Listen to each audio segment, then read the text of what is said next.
el día de hoy no me puse de acuerdo con la pastora con lo que el día de hoy iba a hablar. La pastora hace unos momentos hablaba de comprometerse. La pastora hace unos momentos hablaba de involucrarse en diferentes áreas dentro de la iglesia. La pastora hablaba acerca de no esperar que alguien haga algo, sino hacerlo yo. Es decir, tomar iniciativa para hacer las cosas. Y bueno, voy a iniciar leyendo este versículo de esta palabra que dice en el libro de Santiago, capítulo 2. Vamos a ir a que lo ponga. Santiago capítulo 2, versículo 14, y te lo voy a leer para que entendamos cómo todo el Señor está conectando todo. Dice entonces, segunda de Santiago, capítulo 2, versículo 14, dice: hermanos míos, ¿de qué te aprovechará si alguno dice que tiene fe y no tiene obras? ¿Podrá la fe salvarle? Y vamos a ver aquí lo que nos dice, ¿verdad? Bueno, aquí ya nos lo pusieron. Hermanos míos, ¿de qué aprovecharía si alguno dice que tiene fe y no tiene obras? ¿Podrá la fe salvarle? Y vamos entonces a entender lo que la palabra del Señor Dios nos quiere decir, ¿verdad? En primer lugar, observamos en este versículo que nos dice de qué le aprovecha a las personas decir: yo tengo fe, yo soy cristiano, yo leo la Biblia, yo oro, yo todo esto, pero mis obras dicen todo lo contrario. 1, 2, no hay obras que respalden la fe que tengo. Es decir, y un ejemplo muy sencillo, una persona que es un doctor, un médico, tiene los conocimientos médicos, pero si no aplica sus conocimientos para sanar a las personas, entonces solamente es doctor en un papel o en un reconocimiento, pero no es doctor en el tema de la práctica. Es decir, nosotros podemos decir somos cristianos, vamos a la iglesia, pero ¿cuáles son las obras que respaldan lo que somos?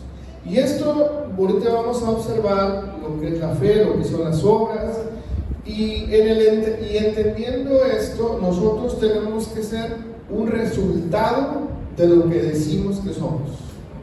Yo puedo decir, soy una persona buena, yo puedo decir, yo soy un buen ciudadano, pero mis obras dicen todo lo contrario. Y vamos a observar, y vamos ahora a el libro de Mateo capítulo 25, vamos a Mateo capítulo 25, y vamos a observar en el libro de Mateo capítulo 25, vamos, el versículo es el versículo, vamos un segundito, Mateo 25, versículo 14. Mateo 25, versículo número 14. Y vamos a observar aquí como en el libro de Mateo, el libro de Mateo capítulo 25 habla de tres cosas. En este libro de Mateo, capítulo 25, habla acerca de tres parábolas. La primera parábola es la que ya han leído, la de las 10 vírgenes. La segunda parábola es la parábola de los talentos. Y la tercera parábola es la parábola de las ovejas y de los cabritos. Ok, vamos a enfocarnos ahora en el versículo 14. Y vamos a revisar lo que dice la palabra acerca de lo que son los talentos. Y dice ser entonces en Mateo 25, versículo 14, dice: porque el reino de los cielos es como un hombre que yéndose lejos llamó a sus siervos, les entregó sus bienes, versículo 15, a uno dio 5 talentos, a otro 2 talentos y a otro 1, a cada uno conforme a su capacidad, y luego fue lejos, y el que había recibido 5 talentos fue y negoció con ellos y ganó otros 5 talentos. 17. Asimismo, el que había recibido 2 talentos ganó también otros 2 talentos. 18. Pero el que había recibido 1 fue y cavó en la tierra y escondió el dinero de su señor. Versículo 19. Después de mucho tiempo vino el señor de aquellos siervos y arregló cuentas con ellos. Versículo 20. Y llegando el que había recibido 5 talentos, trajo otros 5 talentos, diciendo: Señor, 5 talentos me entregaste, aquí tienes, he ganado otros 5 talentos sobre ellos. Versículo 21. Y su señor le dijo: bien, buen siervo y fiel, sobre poco has sido fiel, sobre mucho te pondré, entra en el gozo de tu señor. Versículo 22. Llegando también el que había recibido 2 talentos, dijo: Señor, 2 talentos me entregaste, aquí tienes, he ganado otros 2 talentos sobre ellos. Versículo 23. Su señor le dijo: bien, buen siervo y fiel, sobre poco has sido fiel, sobre mucho te pondré, entra en el gozo de tu señor. Versículo 24. Pero llegando también el que había recibido 1 talento, dijo: Señor, te conocía que eres un hombre duro, que ciegas donde no sembraste y recoges donde no esparciste. Versículo 25. Por lo cual tuve miedo y fui y escondí tu talento en la tierra. Aquí tienes lo que es tuyo. Versículo 26. Respondiendo su señor le dijo: siervo malo y negligente, ¿sabías que ciego donde no sembré y que recojo donde no esparcí? Versículo 27. Por tanto, debías haber dado mi dinero a los banqueros, y al venir yo hubiera recibido lo que es mío, con los intereses. Versículo 28.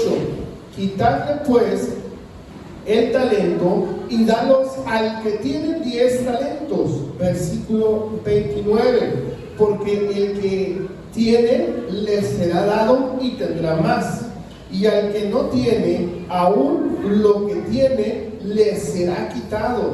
Versículo 30. Y al siervo inútil, échale en las tinieblas de afuera, allí será el lloro y el crujir de dientes. Ok. Esta parábola de los talentos ya la hemos leído, ya sabemos de qué se trata. Hemos observado que hay 3 características, 3 personas, 3 tipos de personas. La primera persona, la persona que se le entregaron 5 talentos. La segunda persona es que se le dieron 2 talentos. La tercera persona es esa persona que se le dio 1 talento. Y el que tenía 5 lo multiplicó y ahora tenía 10.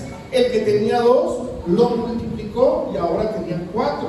Y el que tenía 1 tuvo miedo y enterró su talento, para que después de un tiempo sacara ese talento de donde lo había escondido y entregar lo que el Señor o su Señor le había entregado en ese momento. 3 tipos de personas, 3 tipos de hombres que Dios les entrega, que su Señor les entrega y les da la confianza para que multipliquen lo que el Señor Dios nos entrega. Tenemos que entender, todos y cada uno de los que estamos aquí, que todos tenemos dones del Espíritu Santo, pero también tenemos talentos. Y fíjense, yo no me había puesto de acuerdo con la pastora y ni siquiera le había explicado qué es lo que iba a predicar hoy en esta tarde. Pero todo lo que les comentaba hace unos momentos la pastora te comprometan, se involucren, bueno, va de la mano con lo que estamos aquí ahora hablando. ¿Qué es lo que estamos hablando? La palabra de Dios. ¿Y qué nos dice la palabra de Dios? Que el que le dio talentos, le dio 5, y su capacidad era multiplicarlos. El que le dio 2, tener la capacidad de multiplicar. Y Dios le dio 1 y no lo multiplicó, lo enterró. Usted sabe que Dios se equivoca, no se equivoca Dios. Dios no comete errores. Dios nos da la confianza.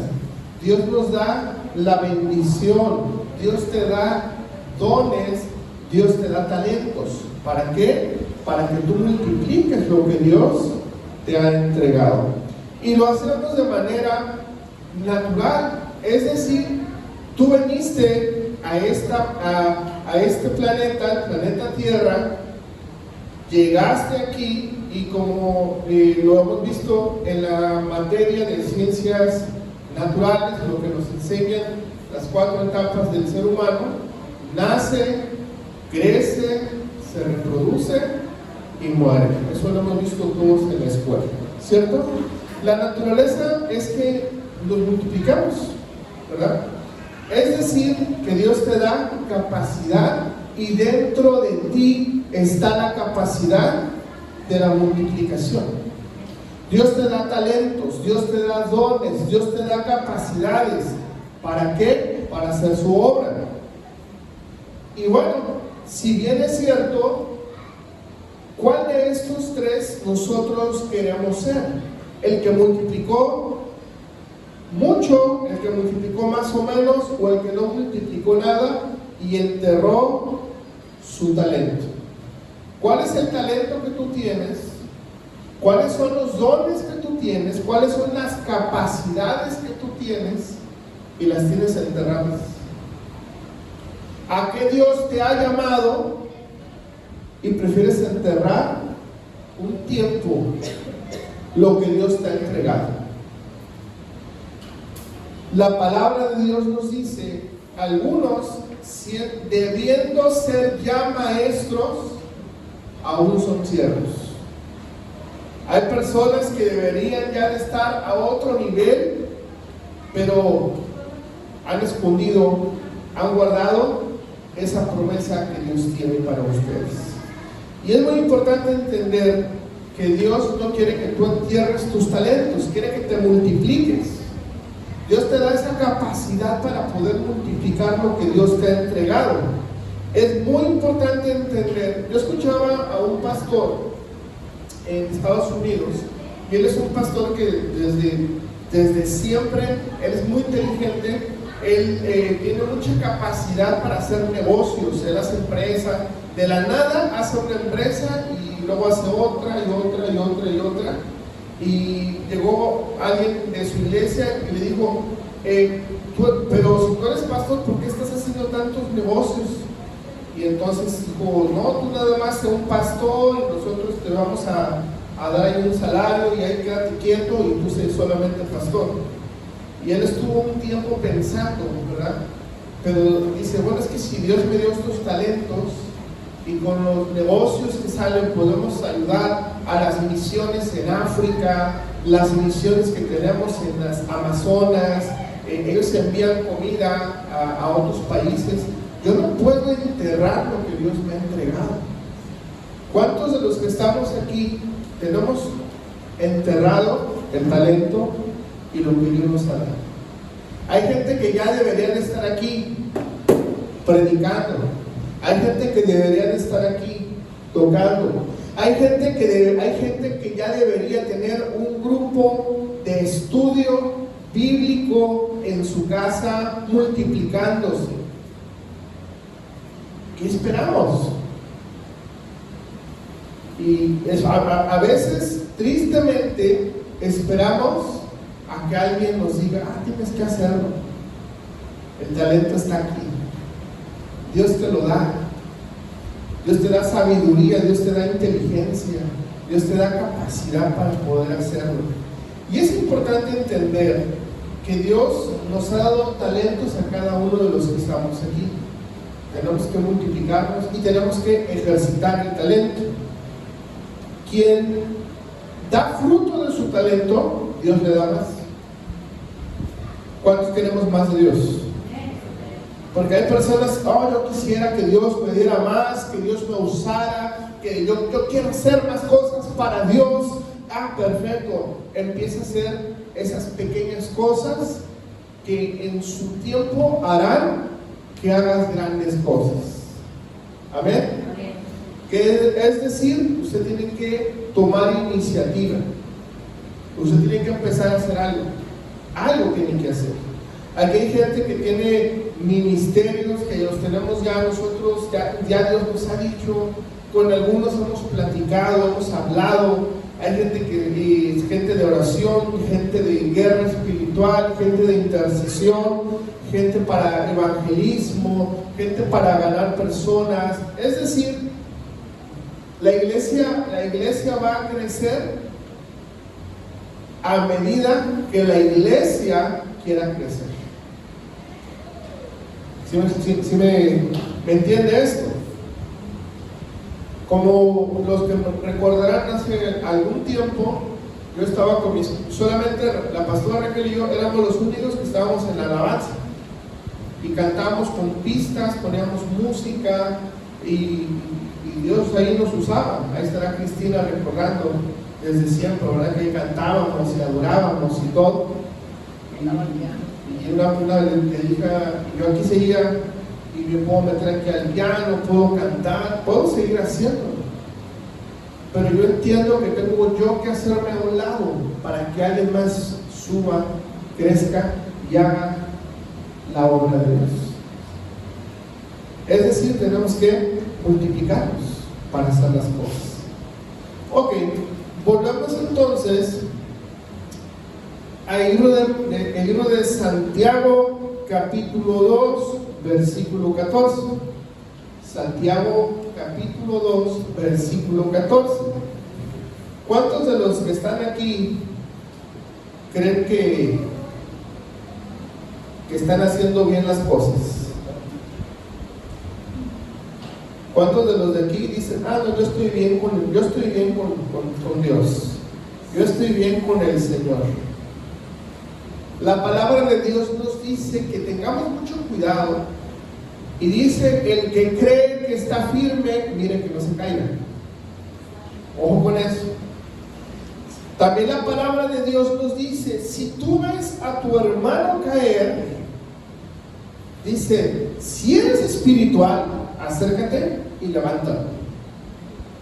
Pero ¿qué pasa muchas veces cuando alguien cae? Cuando alguien comete un pecado, cuando alguien comete un error, tristemente se señala, se juzga, y es que te pasó eso por andar haciendo mal cosas.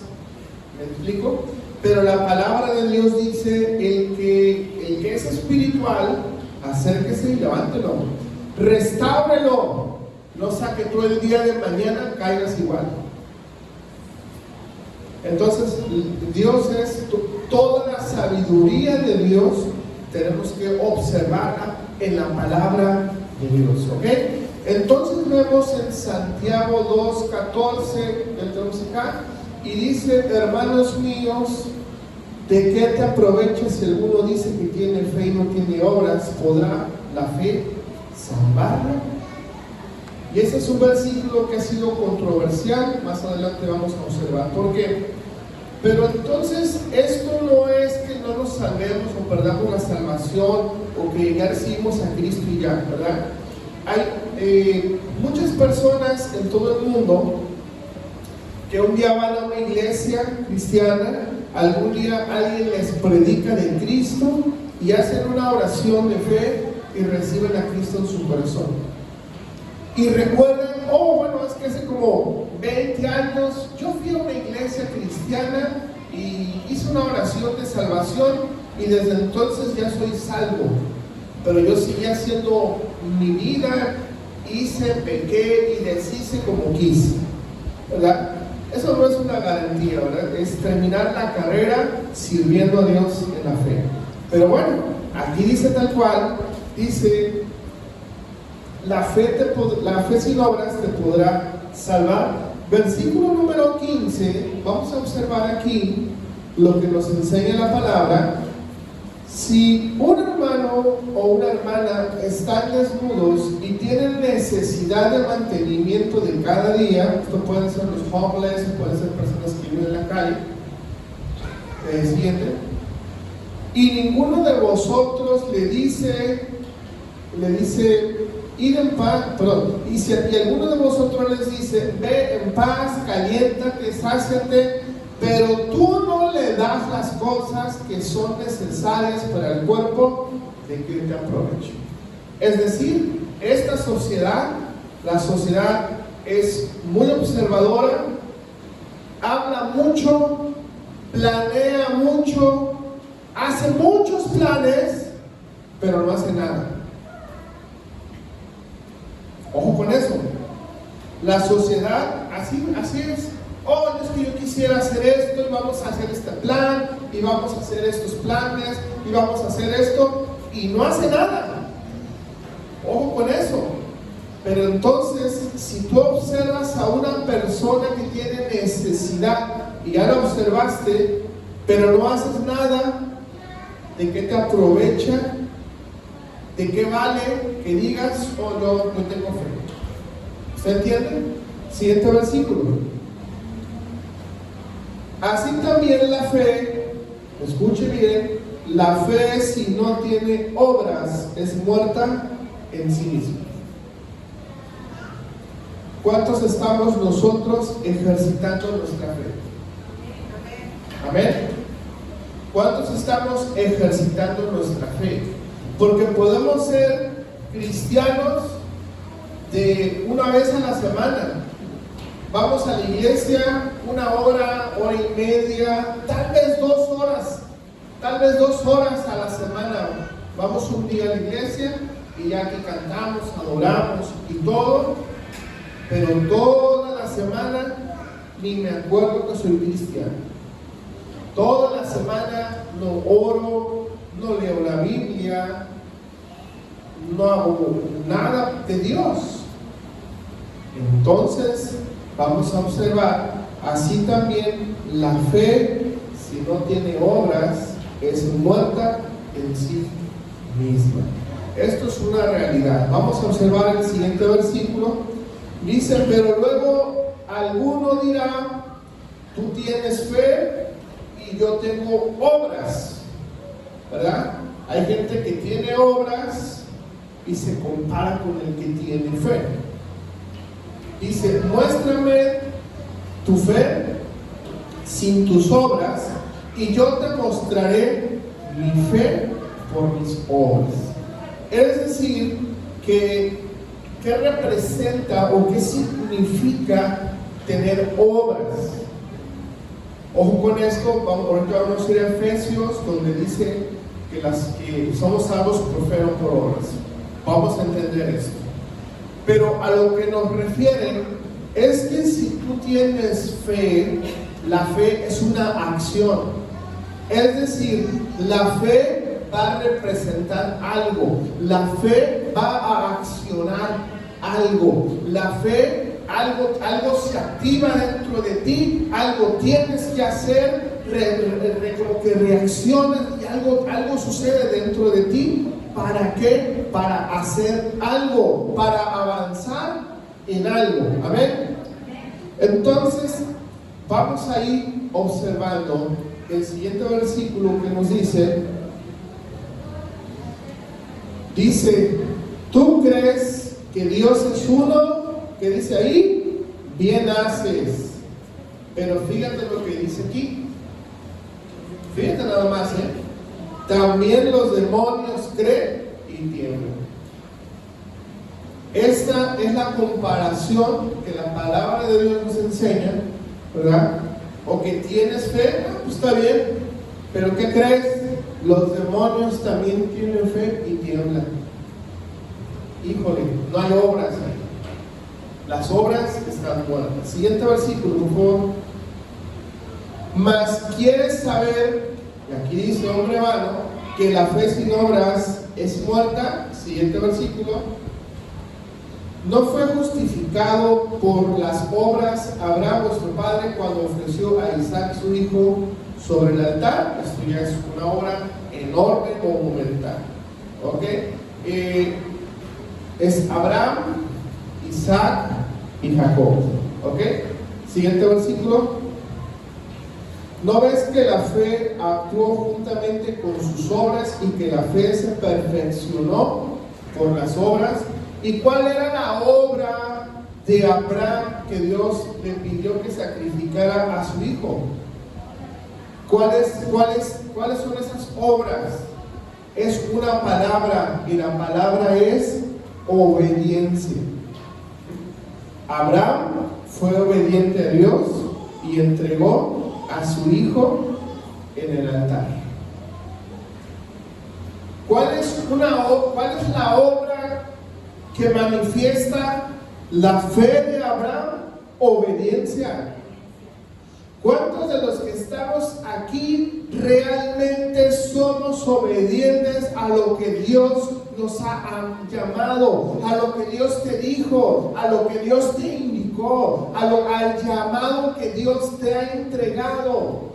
¿Cuántos realmente estamos viviendo en esa obediencia? Porque esto es un reto a nuestra fe. ¿Quién de los que estamos aquí es perfecto? Nadie. Pero estamos haciendo algo, como lo vemos en el libro de Filipenses. Ciertamente aún no lo he logrado, pero me esfuerzo para alcanzar lo que está adelante. Pero el mismo libro de Filipenses me dice: me esfuerzo para alcanzar lo que está adelante, pero una cosa hago, me olvido de lo que está atrás. Y a veces tu pasado no te permite avanzar. A veces y cuando me refiero a tu pasado, todas aquellas decisiones que tú tomaste, que las decisiones de tu pasado a veces nos alcanzan y queremos una vida en libertad en Cristo, pero a veces las decisiones de nuestro pasado nos alcanzan y como que nos dicen: a ver, vente para acá, aquí estás tú, y nos impiden poder avanzar. Por eso es muy importante entender que la palabra de Dios nos dice que los que estamos en Cristo, nuevas criaturas somos. Las cosas viejas pasaron, y aquí todo es hecho nuevo. Es decir, hoy Dios creó algo nuevo para nosotros. Dios ha creado hoy algo nuevo para ti. ¿Quién es el que te recuerda tu pasado? ¿Quién es el que viene con pensamientos de tu pasado? ¿Quién es el que viene a traer ideas para que tú no avances? Ese es el enemigo. Pero el enemigo anda como león rugiente buscando a ver a quién se quiere comer. Pero dice la palabra: resístelo y huirá de ti. Es decir, hay una resistencia, y la resistencia es: yo soy obediente a la palabra de Dios, y la palabra de Dios me está diciendo que le resista, porque si yo le resisto, Él huye de mi vida. Y entonces yo voy a poder avanzar. Pero tengo que entender primero que lo que Dios le pide a Abraham es a su hijo como el sacrificio. ¿Para qué? Para el holocausto. ¿Y cuál es la obra que trae una evidencia de las obras de Abraham en la fe? Es obediencia. Diga conmigo: obediencia. Es importante que tengamos obediencia a Dios. Obediencia a Dios. ¿Quieres que te la voy a poner bien fácil? ¿Quieres que a tu vida le vaya? ¿Quieres que a ti te vaya bien en todo? ¿Quieres que todas las cosas te salgan bien? Obediencia. La obediencia trae recompensa. La desobediencia trae consecuencias. Muy bien, y vamos a observar, esta es la evidencia de Abraham: obediencia. ¿Cuántos queremos ser obedientes? Jesucristo, siendo Dios en forma de Jesucristo, siendo hombre, con los pensamientos y los sentimientos de hombre, llegó un momento que Jesucristo tuvo miedo, tuvo temor, mas sin embargo dijo: en obediencia a mi Padre seguiré en el camino hasta la muerte y muerte de cruz. Y es por esto que Jesucristo fue obediente en todo, ¿ok? Él nos puso la muestra y la evidencia de esto. Siguiente versículo. Y se cumplió la escritura que dice: Abraham creyó a Dios y le fue contado por justicia y fue llamado amigo de Dios, ¿verdad? Obedeció, Abraham obedeció y le fue contado por justicia. Siguiente versículo, por favor. Vosotros veis pues que el hombre es justificado por las obras y no entonces solamente por la fe. Versículo 25 dice: asimismo también, escuche bien esto, asimismo también Rahab la ramera no fue justificada por sus obras cuando recibió a los mensajeros y los envió por otro camino. Entraron a una ciudad amurallada y entonces en la casa de esta mujer Rahab, que se dedicaba a lo que aquí dice, escondió a los siervos del Señor para que el ejército contrario no los atacara. Y entonces venían a atacar. Entonces, en otro momento después, vino el ejército de Dios a destruir a ese pueblo donde vivía esta mujer. Pero por causa de esta acción, el pueblo de Dios perdonó la vida porque guardaron al pueblo de Dios, y entonces no fue muerta su familia, no les hicieron ningún tipo de daño. Siguiente versículo, versículo 26. Y dice entonces: porque como el cuerpo, escucha muy bien esto, porque el cuerpo sin espíritu está muerto, así también la fe sin obras está muerta. Hay personas que dicen: yo soy cristiano.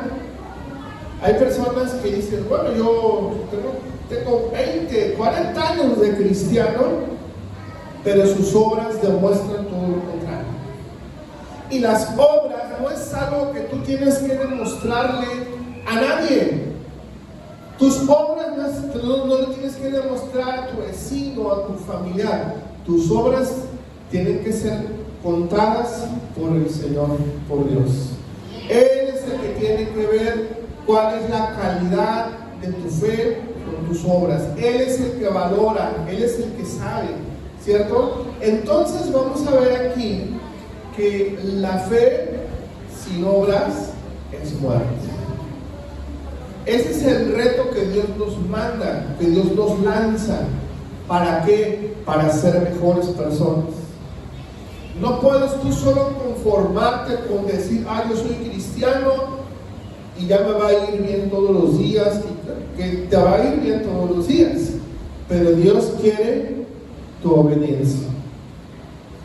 ¿Y qué quiere de tu obediencia? Pues tú sabes todo lo que tienes que hacer, que ya la Biblia te ha enseñado.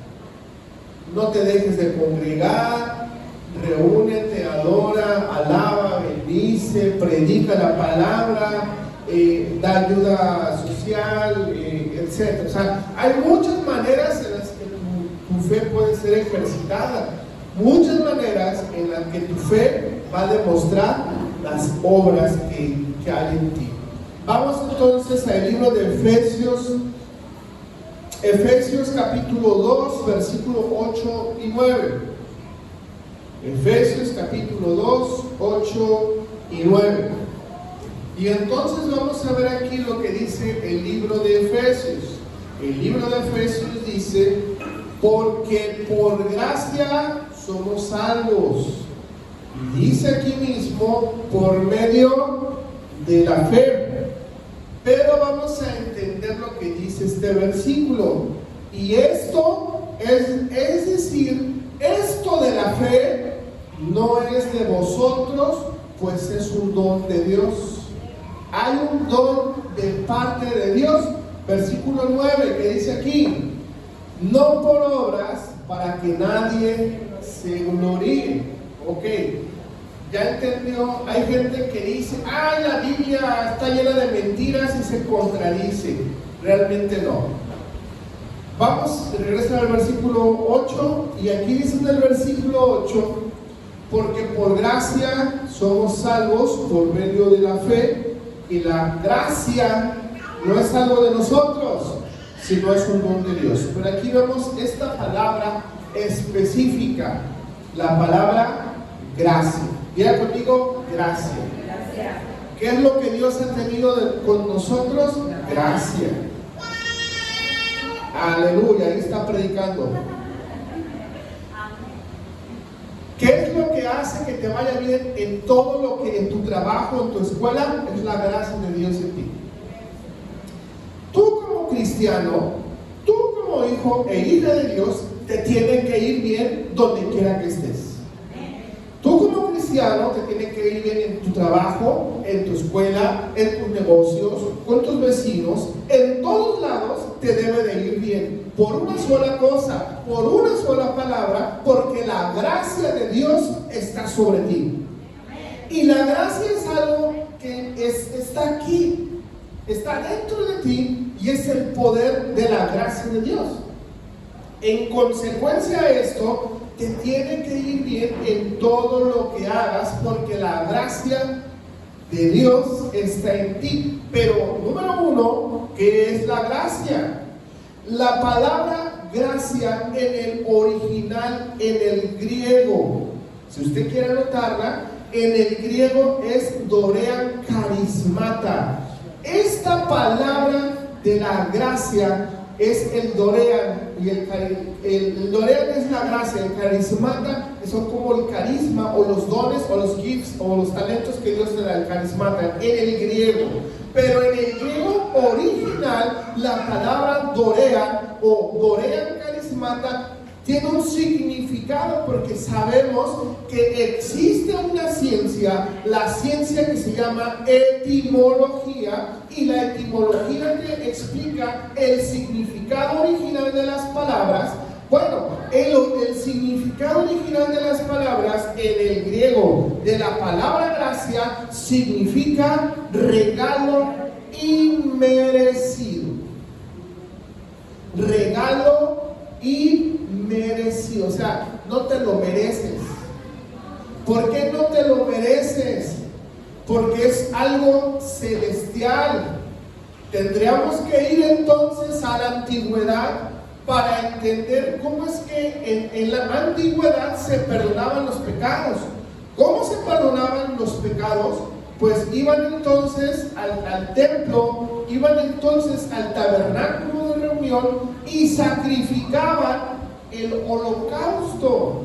Sacrificaban a las palomas, a los borregos, a los animalitos, y esa sangre, digamos que una carne asada así gigantesca, ese era el altar, ¿verdad? En ese altar estaba el carbón, el rojo vivo, leña, madera, especias, aceites. Entonces se sacrificaba el animal y esa sangre se derramaba sobre eso, y eso se evaporaba y subía como un olor fragante a Dios por el perdón de nuestros pecados. Eso era en la antigüedad, pero para eso vino Jesucristo, porque Él fue el único, irrepetible y verdadero sacrificio por el perdón de nuestros pecados. Ojo con esto, dice la palabra de Dios, ¿verdad? Cuando vino Jesús, vino con su pueblo, y la palabra dice: a los míos vine y los míos no me recibieron. Y la promesa es: y no me van a ver hasta que vuelva a venir, y digan entonces: bendito el que viene en el nombre de Jehová. Usted sabe cuándo los judíos van a reconocer a Jesucristo y cuándo van ellos a volver a aceptar que Él es el Señor Dios. Lo dice en el libro de Daniel, capítulo 55, donde dice entonces vendrán tiempos y la mitad del tiempo. Entonces, cuando veamos aquí entonces qué sucede en el libro de Isaías, vamos a ver entonces que van a reconocer entonces quién es Jehová. ¿Por qué va a pasar entonces esto? Porque entonces viene la gran tribulación. Y entonces los que están en Cristo seremos arrebatados juntamente con ellos, y después el Señor Jesucristo va a gobernar 1000 años sobre esta tierra con los escogidos. ¿Quiénes son los escogidos? Todos los que sean del pueblo de Dios. Ahí va a estar. Y aún dice que gobernarán 1000 años, y en esos 1000 años, vuelvo a decir ahí en Apocalipsis, dice entonces, y aún los escogidos serán engañados. Entonces es una cuestión, esta palabra me gusta, que es la escatología. Es la ciencia que estudia tiempos finales y el Apocalipsis. Es una ciencia tremenda. Pero bueno, ya me fuimos muy para allá y estamos en la salvación. Vamos a ver entonces que la salvación nos dice que es el regalo inmerecido. ¿Por qué? Porque la salvación es el regalo inmerecido. Diga conmigo, regalo inmerecido. No te lo mereces. Espero eso haya salido del video. Es muy importante. Dice mi esposa, ponte a hacer estudios del Apocalipsis porque ya es tiempo, y grábalos y súbelos. Le vamos a hacer caso. Necesito retomar mis apuntes y mis porque tengo estudios, no crean que no en teología, tengo escatología, tengo hermenéutica, tengo apologética, sí les sé, tengo que retomar mis estudios ahí. Pero fíjense nada más, en la antigüedad, en el holocausto se hacía el sacrificio, ¿para qué? Para el perdón de los pecados. Por lo tanto, Jesucristo vino, y Jesucristo, que estuvo con nosotros, fue crucificado, al tercer día resucitó. Tú hoy, el día de hoy, tú vas o mañana vas a Jerusalén y observas la tumba de Jesús y la tumba está vacía. Pero tú vas a la tumba de Buda, a la tumba de Mahoma, vas allá con los Krishnas, vas allá con los mayas, ve a cualquier lado y vas a encontrar ahí los restos mortales de aquellos que en su momento quisieron ser Dios. Mas sin embargo Jesucristo resucitó al tercer día. ¿Para qué? Número uno, cuando Jesús muere en la cruz del Calvario, Jesucristo desciende al Hades y al infierno, y ahí se encuentra, y Jesucristo está allá 3 días predicando y compartiendo, viendo ahí cómo está. Pero el objetivo importante de entrar al Hades y al infierno era tomar las llaves, y arrebata las llaves del Hades y arrebata las llaves de la muerte. Y quien tiene control y cuidado de cuándo vamos a morir ya no depende de alguien, ahora depende de Jesucristo. Jesucristo es el que tiene la llave de la muerte y el Hades. Y nadie se muere si no es porque Él quiera. Me encanta la palabra de Dios porque dice que ni uno solo de tus cabellos se mueve si no es por su voluntad. Y ese es el nivel de fe que tú debes de tener y confianza. Amén. Pero bueno, Jesucristo vino y entonces asimismo nos perdonó nuestros pecados. Ahora, ¿qué sucede ahí en ese momento? Ese perdón que Dios te dio se llama gracia. ¿Qué hizo Jesucristo? Murió en la cruz. ¿Para qué? Por ti y por mí, por nuestros pecados. Si aún en la persona más mala del planeta se arrepintiera y doblara sus rodillas delante de Jesucristo, recibe salvación. Eso está bien tremendo. Nosotros, como somos seres humanos, diríamos, eso no es justo. Oh, fue tan malo, ¿cómo es que Dios lo perdona? Eso es la gracia. No entendemos todo el alcance, todo lo que puede ser la gracia. Ojo con eso entonces, por eso es la gracia. La gracia es regalo inmerecido. No te lo mereces, no me lo merezco, pero somos salvos por la gracia de Jesucristo.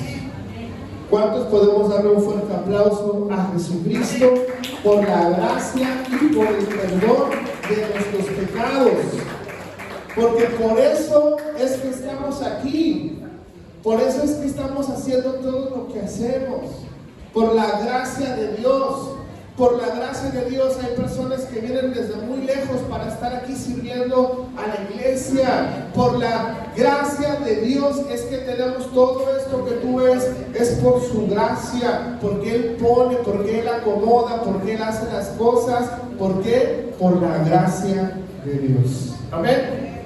Y para terminar, quiero quedar claro y quiero ser muy concreto en lo que estamos hablando. Para terminar, ok, somos salvos por la gracia. Pon el versículo 9, por favor. Aquí lea atentamente el versículo 9 y dice: no por obras para que nadie se gloríe. Para que nadie diga: oh, yo construí hospitales, construí asilos de ancianos, yo le di agua a un pueblo, yo hice todo esto, yo hice todo aquello. La palabra de Dios dice: no es por obras que tú te vas a ir al cielo. Porque en el momento que tú digas: soy tan buena persona y me voy a ir al cielo, entonces tú estás haciendo a un lado la gracia de Dios. Y para ser acreedor a la gracia, ¿sabes cómo funciona ahí? Por eso que Jesucristo derramó su sangre en la cruz por el perdón de nuestros pecados. Y Él fue perfecto, nunca pecó. ¿Cuántos pecados hemos hecho nosotros? Muchos. Más sin embargo, vamos entendiendo esto: la salvación es por gracia, ¿ok? Y las obras son la evidencia de tu obediencia. Es decir, yo soy cristiano, okay, yo tengo frutos. Hay evidencias que dicen que yo soy cristiano. ¿Por qué? Porque tengo estos frutos, porque hacemos esto, porque hacemos aquello. Esos son los frutos. ¿Ok? ¿Cuántos queremos tomar el reto entonces de demostrar que nuestra fe tiene obras? Porque podemos ser cristianos de muchos años y pueden pasar 10 años, pueden pasar 20 años y no tenemos obras, no tenemos frutos. Dios nos habla a tener frutos, a tener obras, a multiplicarnos, y que no tengamos ese talento enterrado en el piso. Porque un día va a venir Dios, un día tú vas a ir a su presencia y te va a decir: a ver, ¿qué hiciste con lo que te di? ¿Qué hiciste con lo que te di, con los talentos que te entregué? ¿Los enterraste o los pusiste a trabajar? A ver, entonces cerramos esta palabra el día de hoy. Que le vaya solo con el piano un momento. Cerramos esta palabra porque tenemos que entender que necesitamos obras que demuestren nuestra fe. No hacemos obras para ser salvos, porque ya somos salvos. Hacemos obras porque yo quiero agradar a Dios con mi vida. Hacemos obra de Dios porque yo quiero que a través de mi vida otros conozcan de Jesús. Hacemos obras en nuestra fe para que otros puedan imitar la fe que hay en ti. ¿Cuál es esa fe? Que en medio de pruebas, en medio de problemas, en medio de adversidades, no te rendiste y seguiste avanzando y creyendo en el Señor Dios. En medio de pruebas y adversidades continuaste en la fe, y aunque tenías problemas, tenías dificultades, no te caíste, sino te levantaste creyendo que un día Dios iba a dar solución, que Dios un día te iba a dar una respuesta, que un día Dios te iba a hacer ese milagro, que un día Dios iba a levantar a tu familiar, que un día Dios iba a cumplir cada promesa que Él dijo Hijo para ti, para tu vida y para tu familia. Esa es la fe que tú tienes que demostrar. ¿Cuántos queremos demostrar a Dios? Y vamos a levantarnos ahí en nuestro lugar, vamos a orar, darle un minuto al Espíritu Santo para que tú puedas